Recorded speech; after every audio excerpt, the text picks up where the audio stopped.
hope you're all doing well. Thank you for attending, by the way. This is a really unique opportunity for us to discuss an interesting topic.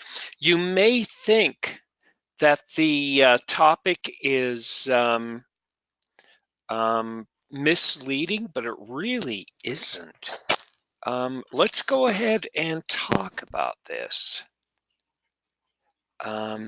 There we go. I got my screen up and running. And that's what I'm talking about today. How much do I memorize for the exam?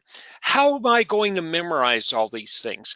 And that's one of the questions I get so commonly on all of my classes. I teach project management and preparation for the PMP exam. And when you go look at it, up, just a second. Let's see here. 1 second, please. There we go. Okay. Can anyone hear me?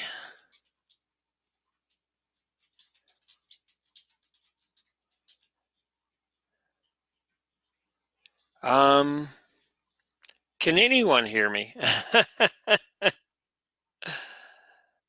Okay. 1 second, please.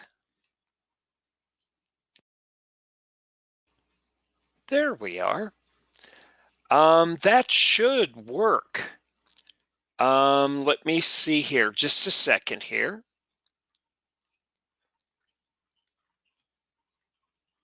Okay. One moment here.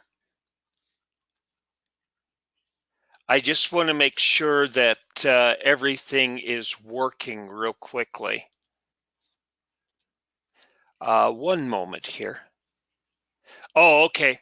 Okay, everyone is able to hear it. It's just me. Okay. We'll continue then. We'll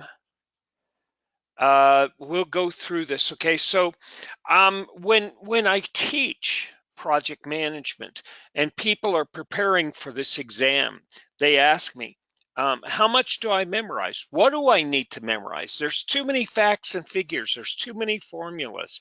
It's overwhelming. Yes, it is. And so what you're going to have to do is figure out how you're going to prioritize. And that's the key. By the way, I've been doing projects and managing projects since about 1992. And in 2000, I became a consulting project manager. And so I visited major corporations and I helped them solve major problems. I participated in their decision making and I learned how business works. And it seems like that is a topic that's totally separate from what we're talking about, but you're going to find out it's not. So this is what we're going to cover today. To give us a little context, we're going to talk about the PMP certificate and we're going to review the exam and how it works. And then we're going to be able to discuss how do we prepare for it then if we just can't memorize a bunch of facts and figures? Why can't I just pick up a lot of charts and diagrams and formulas and just do the exam? We'll find that out. And if it's not about memorization, what is it about? Now, at that point, we're going to be able to put together a strategy, okay? And this strategy is going to help us, number one, prepare. And number two, we're going to be able to apply it, not just in preparing for the exam, but preparing for any material that we're going to cover. It's not just enough to acquire knowledge, but it's the application of that knowledge that turns a theoretician into an expert and an expert into a master.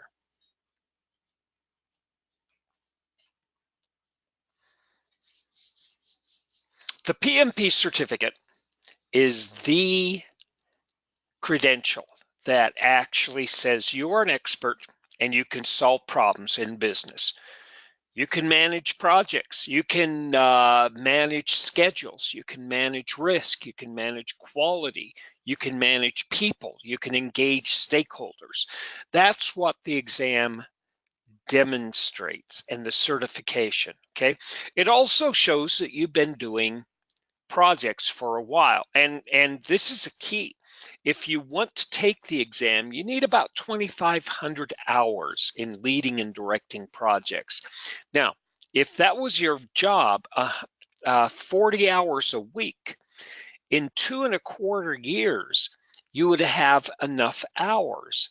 But the problem is we don't manage projects all day long, right? We have operational duties, we have administrative duties, and so we do this leading and directing work in and around the rest of the work we do on our day-to-day basis.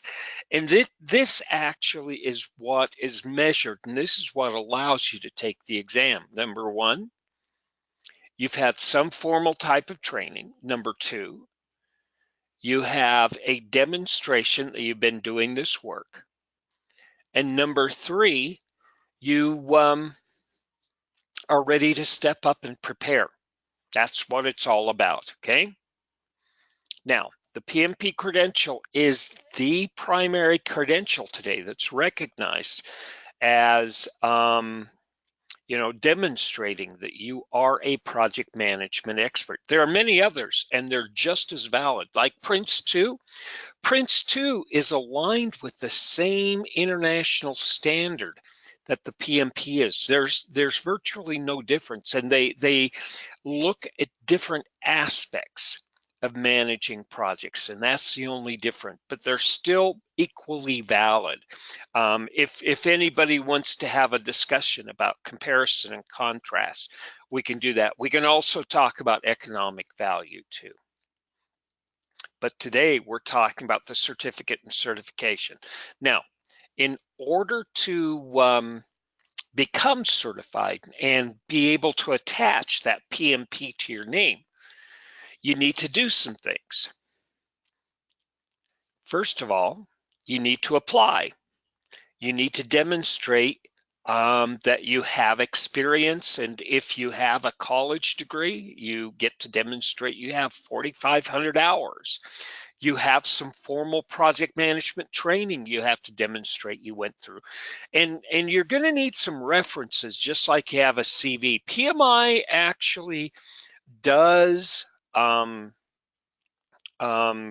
check up on you, and it's there is a form of audit that happens, but it only happens to about 3 or 5 out of 100 of us. But for the most part, this is the way they validate. You have experience, you have formal training, and you step up to take the exam. Let's look at the exam. It's 4 hours long, and it's timed, and the timer never stops. There are 200 questions, and they're all multiple choice, A, B, C, or D. You can get questions right or wrong, right? There's only one right answer. So if you guess, you're going to have a 25% chance of getting it right. And the questions that you get right are counted. The questions that you don't get right are not counted against you. So the exam plays fair. It actually says, please answer all the questions. Now, this is where things get interesting, okay? So you can imagine 200 questions in 4 hours, and that is, if you don't take a break, it's about 1 to 1.2 minutes per question. So the exam creates a state of urgency. Let's keep that in the back of our mind. You're always going to be moving to the next problem, and you're always going to be thinking, how much time do I have left? And how do I prioritize? How do I spend more time on the harder questions, and how do I spend less time on the easier questions? And you're going to have to be thinking like this, because that's what a project manager does, right? They're constantly prioritizing, and they're constantly working under a sense of urgency. So in a lot of ways, the structure of the exam itself participates in creating that sense of what you experience as a project manager. And how do you behave under this sense of urgency? That's part of what it measures.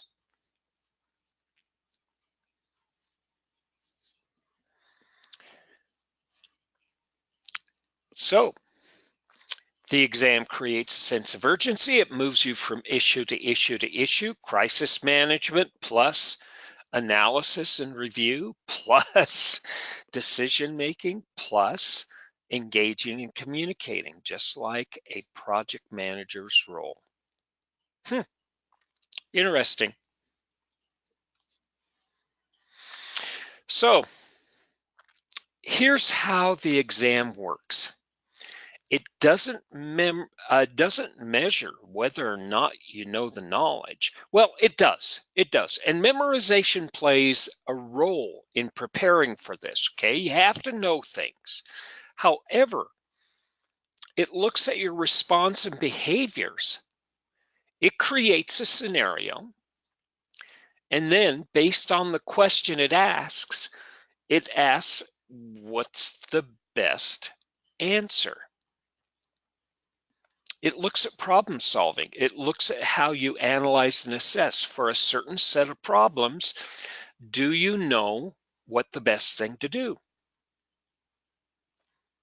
On a certain problem, if you don't have a lot of good options, what's the least severe of these poor options? It doesn't look at what you know primarily. It looks at what you do. It creates an environment where that it puts you, again, what did we say earlier? Puts you in a situation. It gives you an issue or a risk that you need to work on. And it says, what do you do now? These are situational questions. Now, I teach about 100 to 150 people. And often these people come back, and in our community forum, they talk about what they experienced, how they prepared, what worked and didn't work. From the experience, people commonly say most of the questions were situational. And the people that provide very precise data says about 80% of the questions are, what do you do now? What's the next thing you need to do? What's the best thing you need to do? What's the first thing you need to consider? Or what do you not need to consider? Or what did you forget?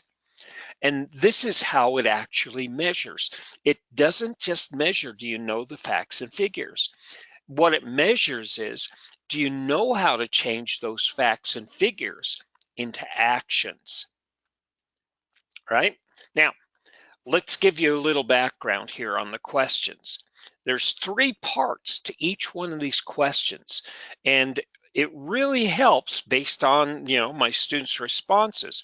If you think about these questions in this manner, there's always a scenario, right? Here's where you are, here's the data, here's the information. Where am I? What am I doing? What's happening in around me, right?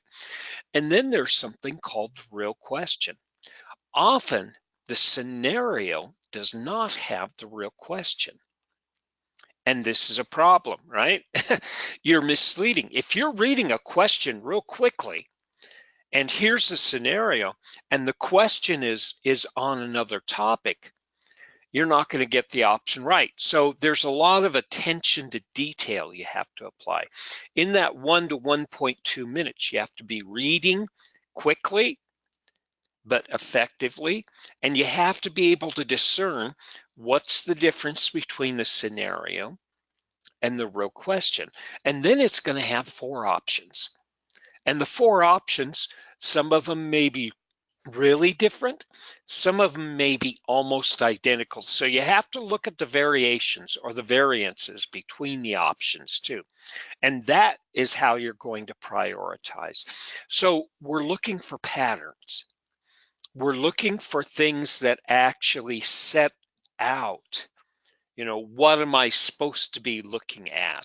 If the exam gives you a table, the scenario and the real question are going to tell you which column and which row you need to focus on. Where is the solution to my problem?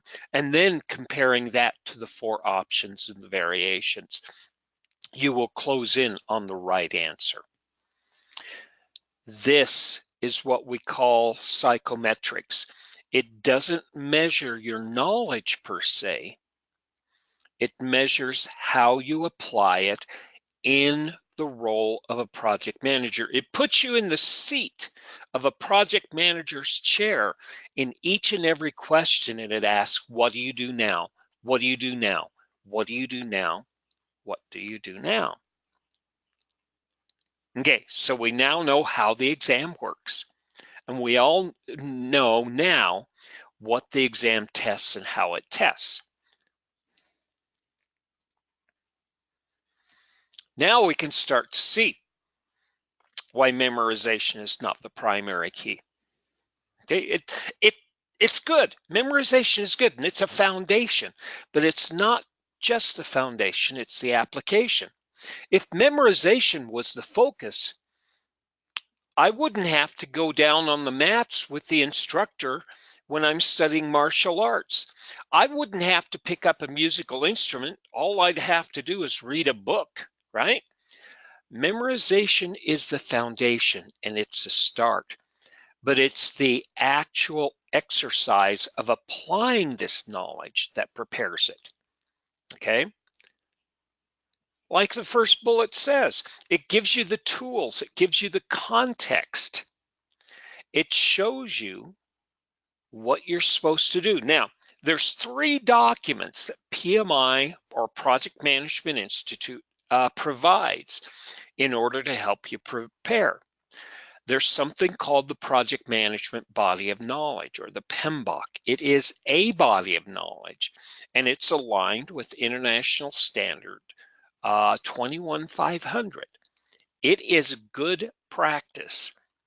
It says if you follow these things, generally your projects will come out successfully.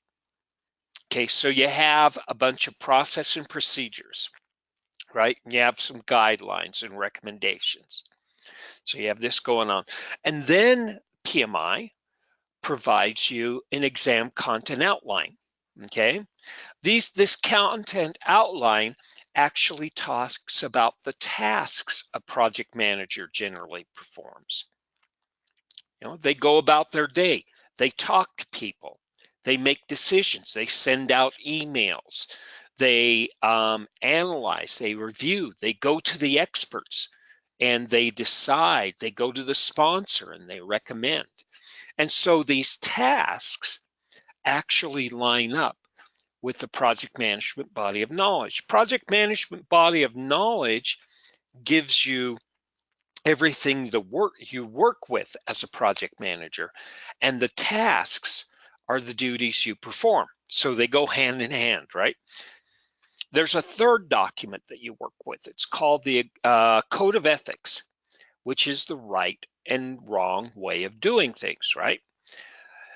The Code of Ethics applies to most of these questions. So you're going to have to know what is right and wrong. Now, there's 2 or 3 ways to do this. Number 1, you can spend your entire life studying philosophy and studying the great readers and taking some classes and working up a personal code. But there's also a code of ethics that PMI, Project Management Institute, requires that you commit to. And it's up on the Project Management Institute's website. At the bottom of this document, I have links to the exam content outline as well as the code of ethics if you're interested in reviewing them. So ethics, what's right or wrong, is going to apply to most of these questions, isn't it? So you're going to have to know these things and know how to behave morally and ethically, right? Now, right and wrong is interesting.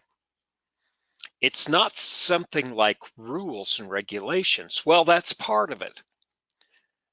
It's also about correct use. For instance, a hammer. A hammer is designed to do some things, right? Put nails in wood. Well, a hammer also has the ability, because it puts nails into wood, of breaking windows. So what's the right use of a hammer?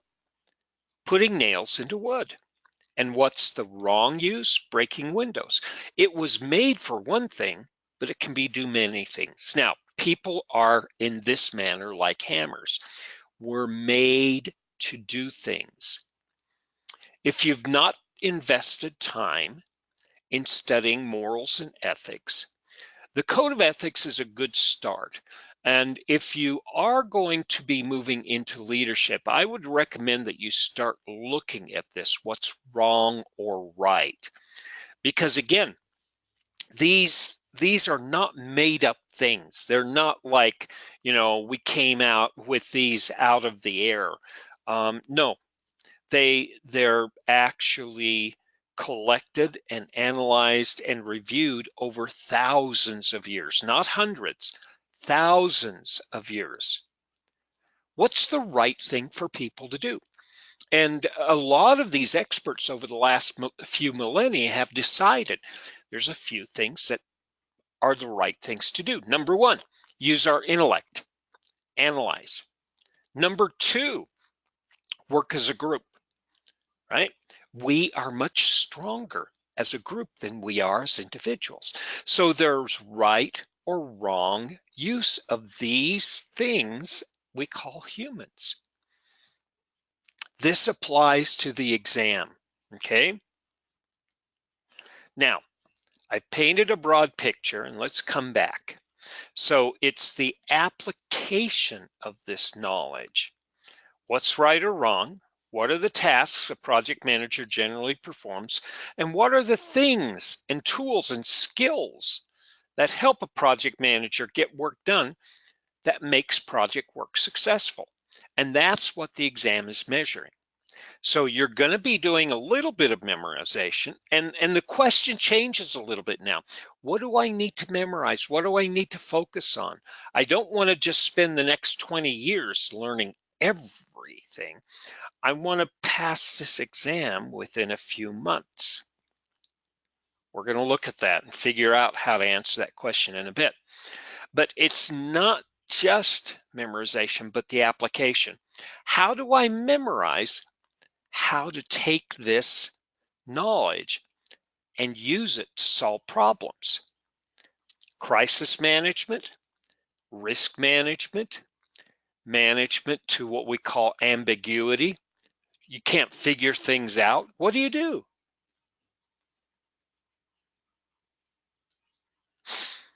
Okay, you start asking these questions. What do you do now? What do you do best? What's the first next thing you should do? And be thinking about it. So what we recommend is that you get a foundation in everything. Spend about 30, 40 hours reviewing all the areas generally of project management, so you know what is going on within it, right? And what are the general areas? Well, first of all, there are 5 general areas. How do I get projects approved? How do I plan them? How do I lead and direct work? How do I analyze and apply change? And how do I close, right? Those are 5 groups or domains. And then there are 10 skills or knowledge areas, right? Scope, which is how and what, schedule, which is when, and cost, which is how much. And then I have quality, risk, and purchasing, right? Those are usually business processes. And then I have my team, and then I have stakeholders, and then I have communication. And then to tie all these things together, we we call it integration or unification and consolidation. So we have these 10 knowledge areas that we need to pull together. In these knowledge areas and process groups, we have general themes, rules, and patterns, right? Some of these are ethical, right? You do the right thing. You don't make people wrong. You solve problems, right? You don't invite or ignore conflict. You use conflict and you construct and negotiate an environment so that people can find innovation. Conflict is a response to an issue. And if you have innovation, you have new ways of solving issues. So we find these patterns in the material we're studying. And then there are tactical patterns, right?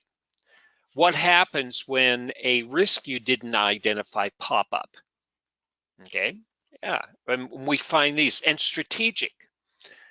How do I take this data and turn it into information and turn it into reports so I can make decisions about the future?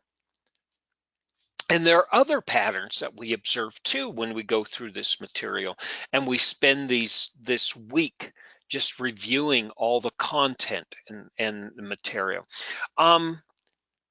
There's something called a deliverable that every project has. It's something you hand over at the end of the project, right? And it goes through various stages. And there's commonalities to each project where you create the deliverable, and there's some general approach to creating the deliverable that applies to all projects.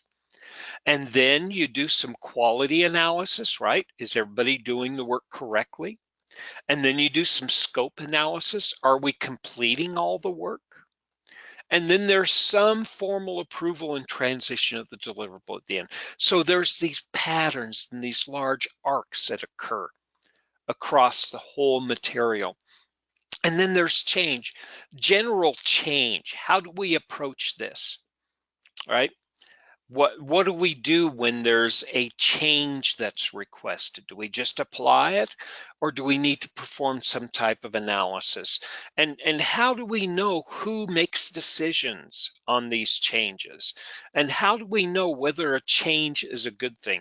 Now, again, each scenario, each question is going to address this specifically, but there are general patterns that we see. And then there's data. I said one of the domains or one of the groups of project management work actually does analysis and decision making, a review, right? And it manages change. So we're going to have to take that data and turn it into information. And then we're going to have to take that information and put it into reports so we can communicate it and we can use it to make decisions and analyze and review. So again, we're having these grand arcs of patterns. And then we have general themes, rules, ethical, tactical, and strategic patterns. How are we going to discover this?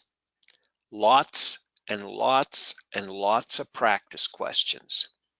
And it's not just going through the questions, it's reviewing the answers and seeing if you can find those patterns.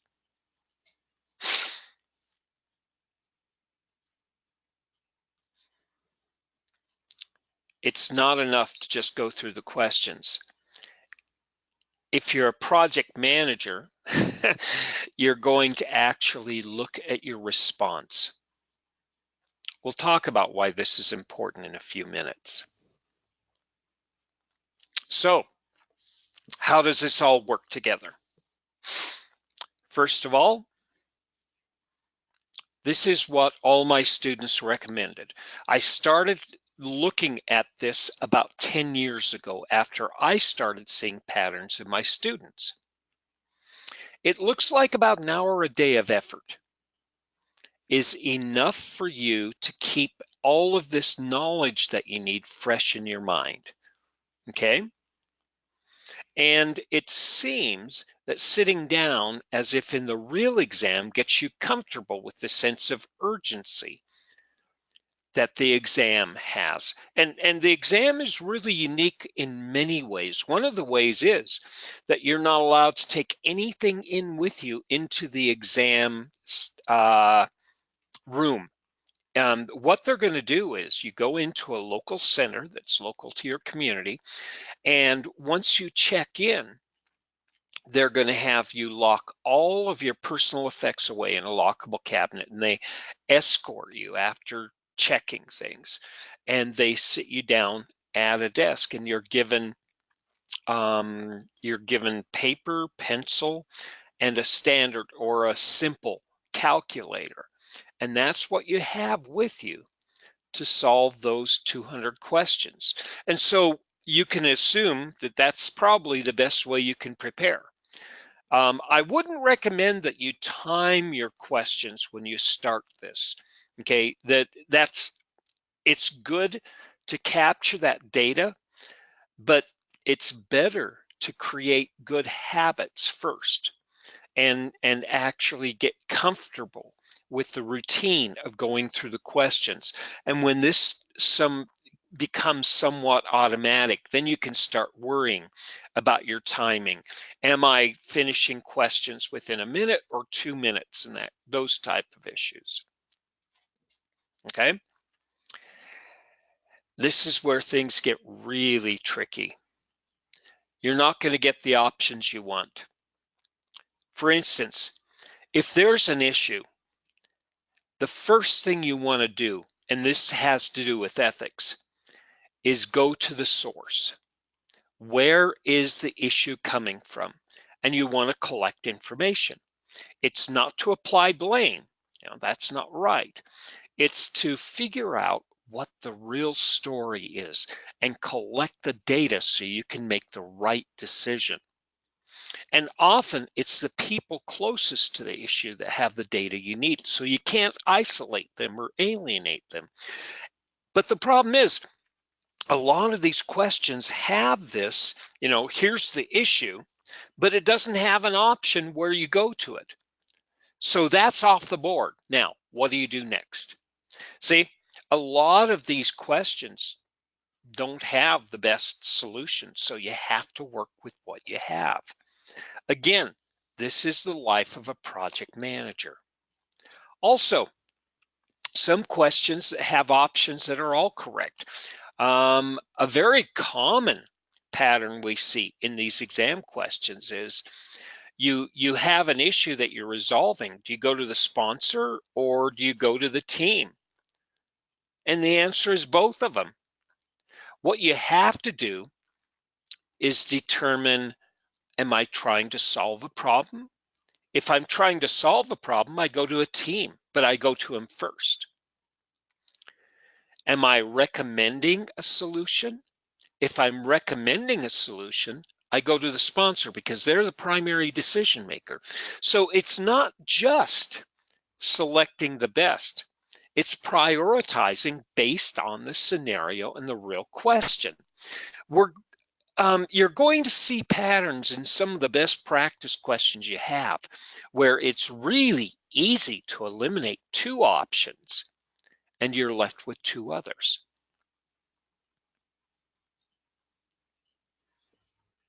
One of the most common problems we have in these 50-50 questions, as they're called, is they're really close and you don't have these rules to apply. You can't say, am I solving the issue, or is this they're looking for a cause. What if I want to solve an issue, I get rid of what's causing it, right? So a very common question is like this. The team applied a change without going through formal change control, and they didn't communicate that to the project manager. What was the causal factor? What caused this? Well, both, right? You have to say both because communication is a critical part of change control. It's not just, formal follow the process. But if you think about it, what's the initial root cause? It's not the communication that caused it. It was the fact that the team didn't follow the rules. They didn't follow the change control, and communication actually made the problem worse. So root cause analysis is a great project management skill, but it's also, what you're going to have to apply and know and do to solve some of these problems. Once again, we have an example of how the exam tests whether you think, behave, and act as a project manager on the exam. How do we determine these? We observe the patterns, we document, and we follow them. And we see when they come up. And we also can, if we do this over lots and lots of questions, I'm talking about 20 to 50 questions a day, we start observing the problems we're missing as project managers. Yes, you can use your preparation for the exam to build a personal training program, basically a professional development program, and you can focus on your weaknesses.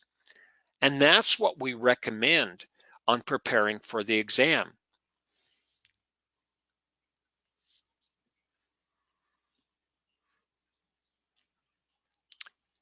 That's the key. It's all about going through this daily, repetitive, an hour a day, focusing on the questions, focusing on the ones you're getting wrong, because those are the ones you need to spend more time on analyzing and reviewing and exposing these patterns and using these patterns to actually help you focus on what you are struggling with. Now, you have a lot of things to your advantage here. Number one, there's a lot of random practice questions out. If you're interested, I can show you one of the best banks of practice questions you can find out on the internet right now. Analyzing the results of the questions you got wrong and treat it as a quality exercise.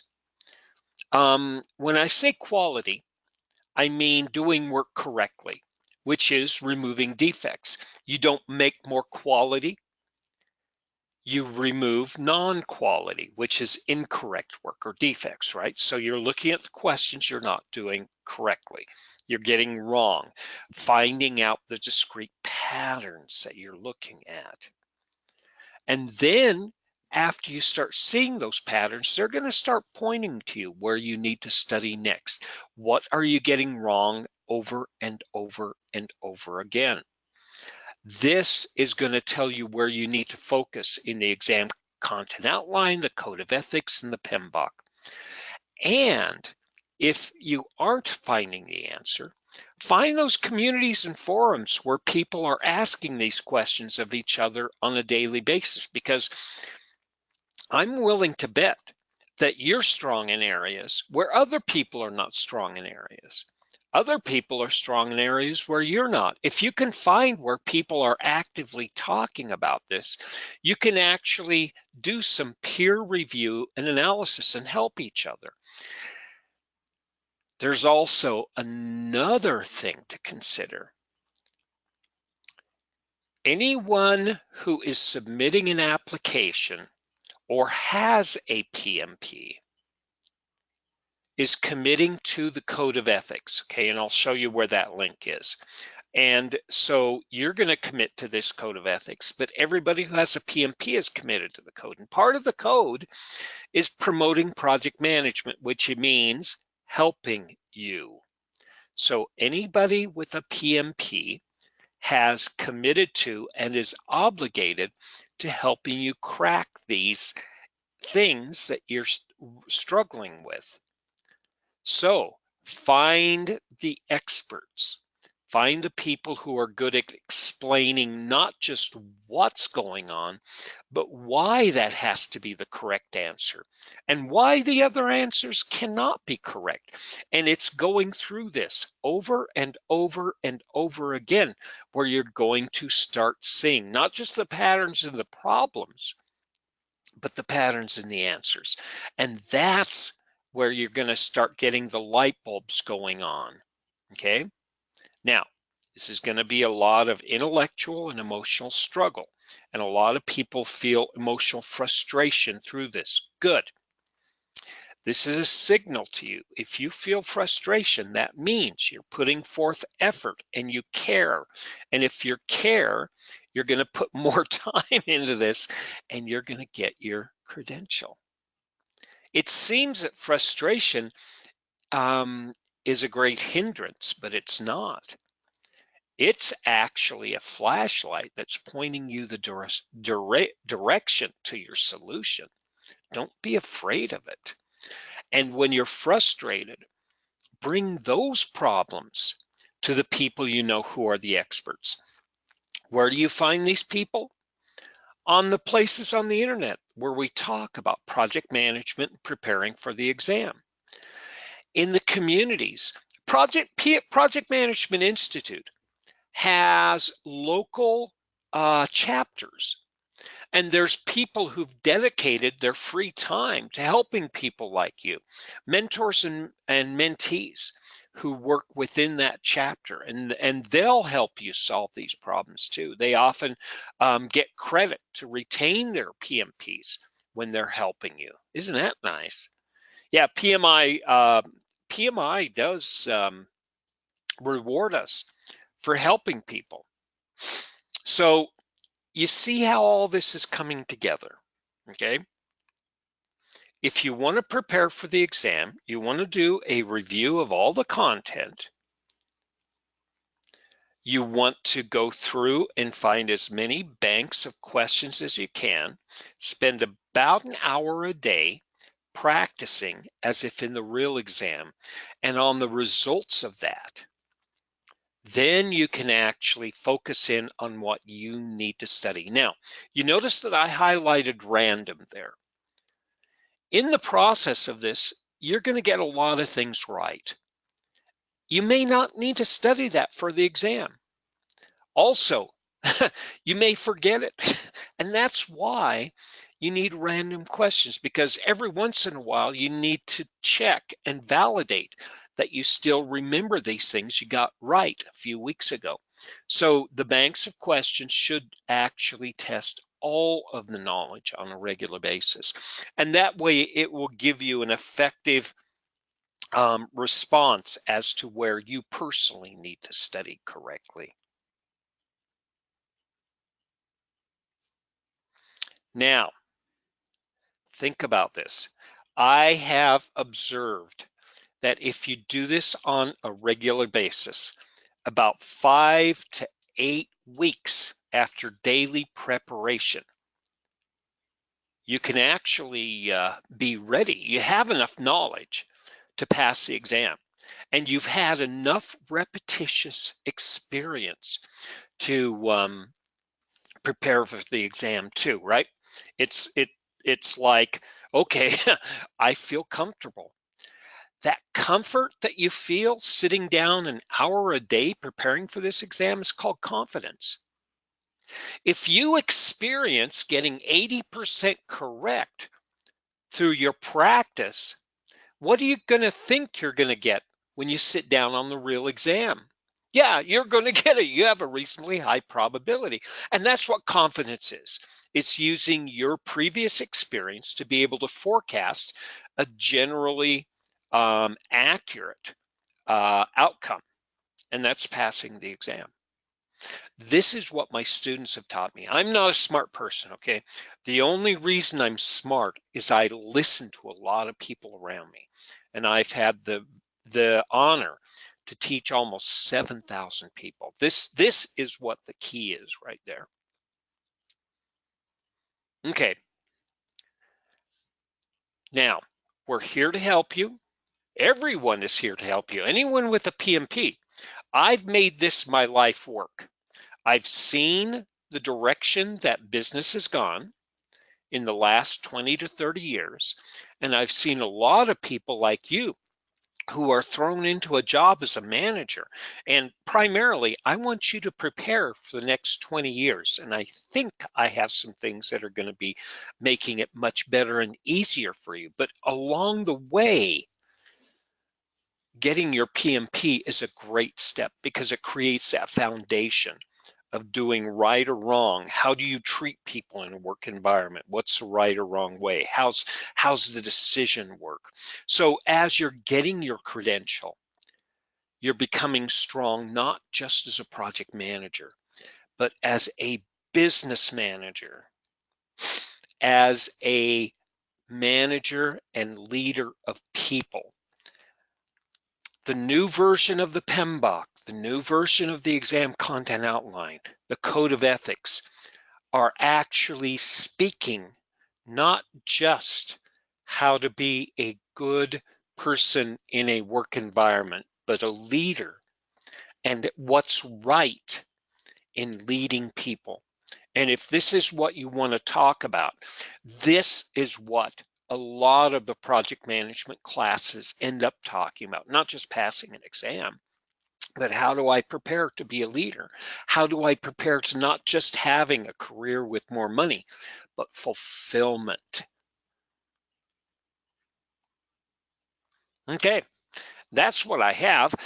If you're interested, contact us and you can get a set of these slides in PDF and the link to the Code of Ethics and Exam Content Outline are out there. They're free. The PMBOK is not free. We don't give it away for free, but you can actually buy it very, very cost effectively through the Project Management Institute. And also, if you have more questions, talk to us. We're out in LinkedIn. I'm out there, by the way, on a regular basis, and we're more than happy to have conversations with you all out there. And remember our website, ijonaacademy.com. We're going to be continuing to have webinars. We can talk about things. If you have questions or if you have a topic you want us to discuss, I've been doing this for years, since about 2010. I've been publicly speaking about these topics, and I'm more than happy to either dust off an old presentation or create a new one based on your specific needs. At that, let's open up the floor for questions. Do you have any specific questions you want to ask me? Well, thank you so much, Tim, for letting us know more about PMP. I think we are going to open the lines right now. So anybody who has any questions, please raise your hand and I will unmute you. And you can go ahead and ask any questions to Tim. We can discuss further.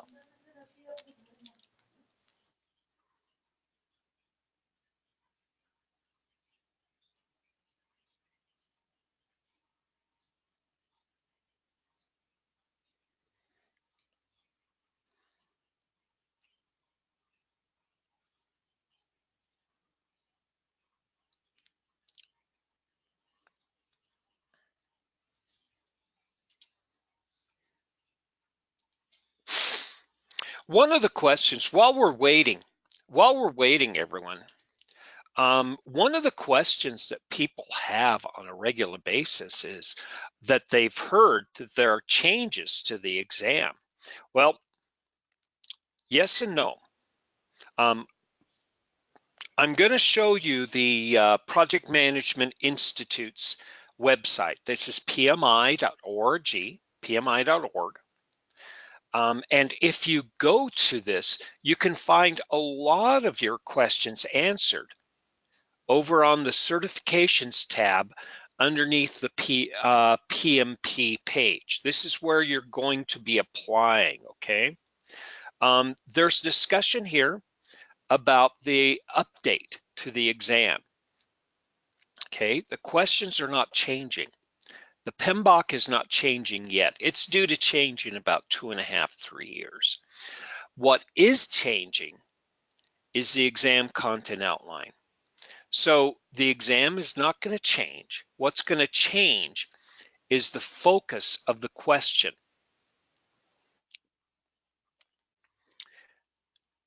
About 3 or 4 years ago, Project Management Institute came up with something called the talent triangle. And they said, based on our research and analyst, and based on what experts say,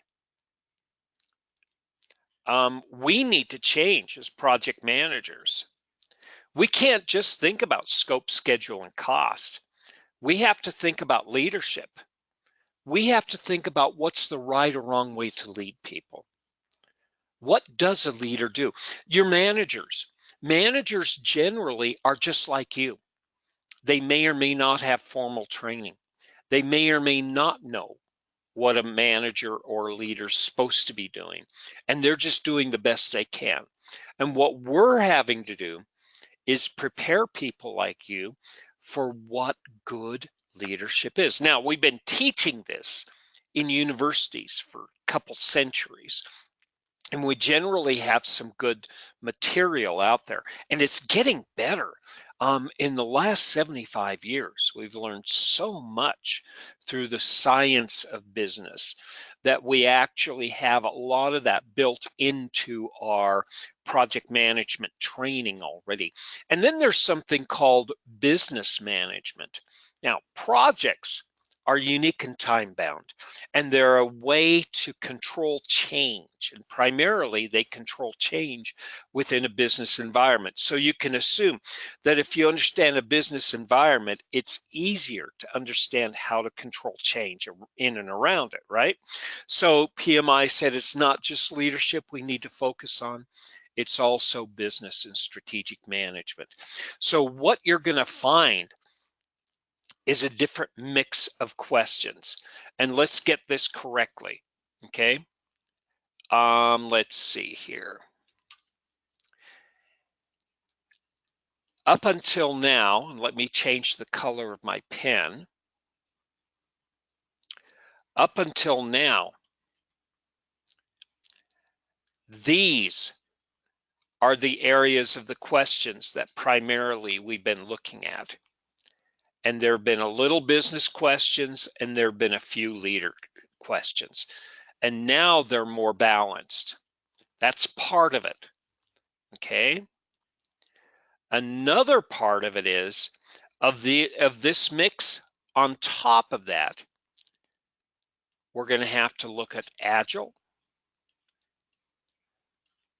and we're going to have to look at plan-driven projects, okay? And so we're going to have to talk about what happens to a project when it's Agile versus when it is plan-driven. And the sixth edition of the PMBOK does this really well. And this is going to be impacting the exam. For right now, until July the 1st, the exam's going to be the way it has always been. But it's going to change. And it's going to focus a lot on leadership. It's going to focus much on strategic and business management, a little bit more. And it's going to retain its focus on scope, schedule, and costs and the other knowledge areas. But within that, 50% of the questions are going to be Agile and 50% are going to be plan driven. So this is something that every company that trains for the exam is thinking about right now. How do we restructure our content? And also, how do we restructure our banks of random questions to reflect this? So again, Ijona's going through this. Every other training company right now is preparing for this. And you can assume if it takes about 2 months to prepare for the exam, if you're not ready to take the exam until the 1st of May, probably if you're starting to prepare by the 1st of May, this is what you can expect. But for right now, the exam is just the way it always has been. A third of your questions are going to be in leading and directing project work. A quarter of your questions each are going to be in planning and in inspection and change, and about 10% each are going to be in getting project approval and closing projects.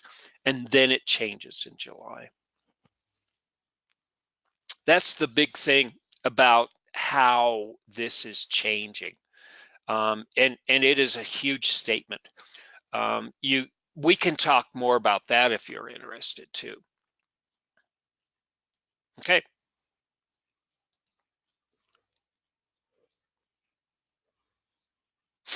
I'll wait for another minute for any questions. I'm more than happy. And everyone, if you would like to have an open mic session with us, I often do this where I just open up the microphone for an hour and answer questions, whether it's a practice question you found out on the internet and I show you how to dissect it and prepare it. If you want to do that, we can do that. Or if you have specific questions on the application process for the exam, going through the exam itself, preparing for the exam, any changes like we're talking about. Yeah, that's what we're here for, guys.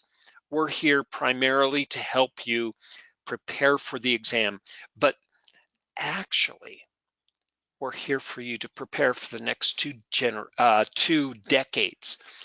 Things are changing quickly in society and business, and we want to make sure that you're armed and you're prepared to take advantage of those changes. Where other people see risk and doubt, a project manager sees opportunity. Oh, we have a question. Good. I'll stick around as long as you guys have questions. Well, thank you so much, Tim. We do have Soha here, and he's got a question, so I'll quickly go ahead and unmute.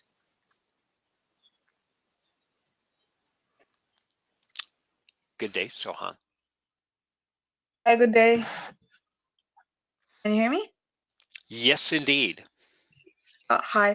I was considering this the new pilot exam. It was announced earlier this week that it won't be so much different than before. And there's one chance that you can retake the exam. So is it practically the same as before, or is it different? So, what happens is when you apply for the exam, they accept your application and then they ask you to pay. And once Okay. you pay, they're going to give you an authorization letter.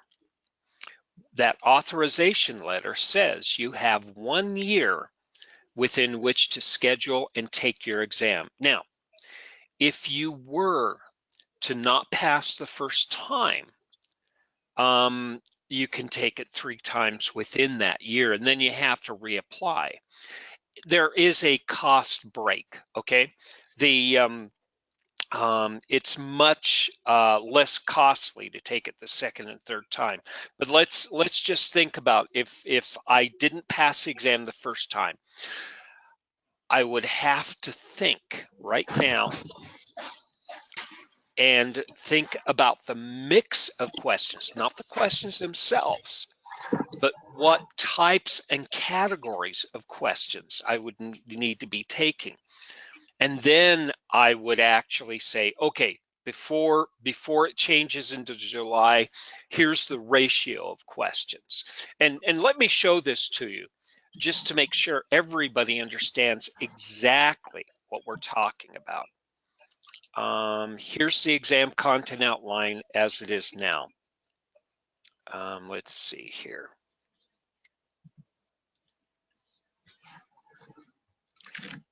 And here's the mix. Okay.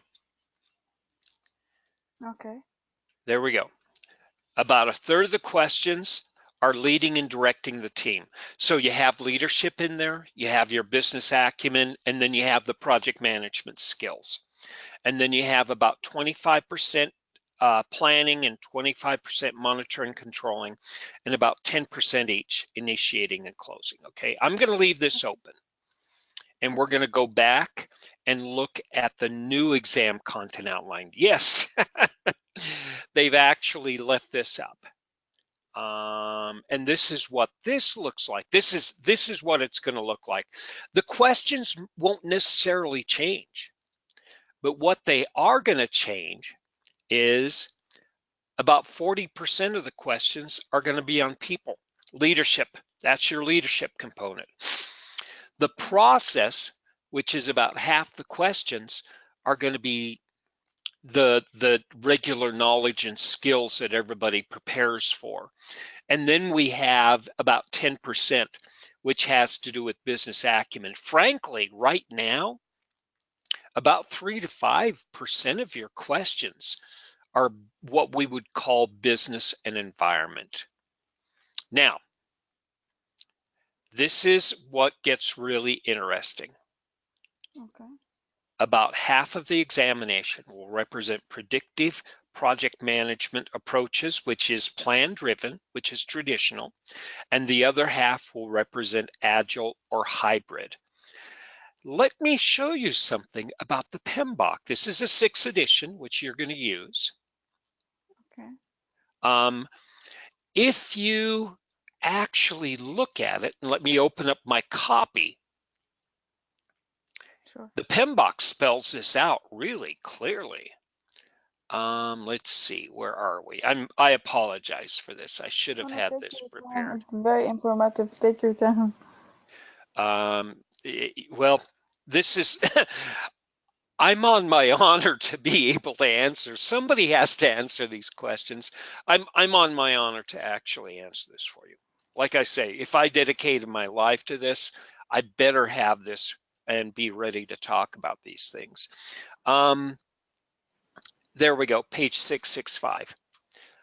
This is one of the appendices, okay? And it Okay. actually goes into painful detail. Here's what a predictive project looks like, and here's what an agile project looks like. Here's how requirements are different. Here's how plans are different. Here's how change and stakeholders and risk are different. And then this section goes into what does agile do to initiating? What does agile do to planning? So the PMBOK spells it out there. It's not just there.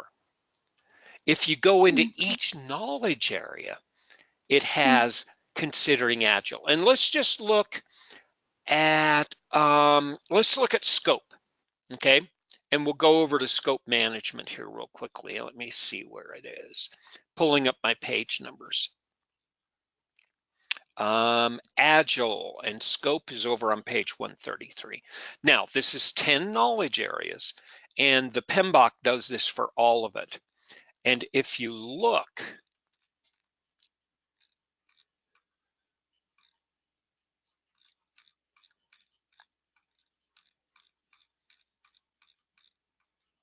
oops, 133, I apologize. It's okay. There we are, consideration for agile within scope. And it's right there. And that spells it out for you too. So you already have all of this information. And this you can expect will shape the way you address things. And a proper PMP prep class will be talking about this already if it's built around the 6th edition and all the material is. So you're going to have the material for each one of these, and all like I said, all that the difference is, it's not the content of the material or the knowledge, it's the ratio of questions on the topics. Does that Okay. clarify things? Yes, of course. Because I was very confused, and I don't know. We have to reply the answers from our perspective or personal experience, or via the PMBOK itself. Sometimes in real life situations, it's not the same actions. If you allow me to take you 2 minutes, I'll Of course. clarify this a lot, okay? The Sure. PMBOK is built around about 2,000 years of morals and ethics, and it's built around 2 centuries of scientific analysis and collecting what our societies have learned as what we call good practice. If you do this, it works out real well, right? If you follow these instructions, you'll be fine. Now, you don't have to do this. And oftentimes in projects, you can't. And sometimes in your business, they say, yeah, that's the way it should be done, but we have to do it this way because in this community, we have laws. In this community, we have morals and ethics that say you have to do it differently. So your organization has to be considered in doing what's right or wrong or what is. So your struggle is not necessarily just learning the PMBOK way, but it's connecting how the PMBOK is reflected in your work and figure out what parts of the way you do projects are based on organizational preference and requirement, and which parts are based on good practice. And you're right, the exam is all about good practice, but sorting that out actually is a good exercise. Yes. Thank you so much. You're very welcome.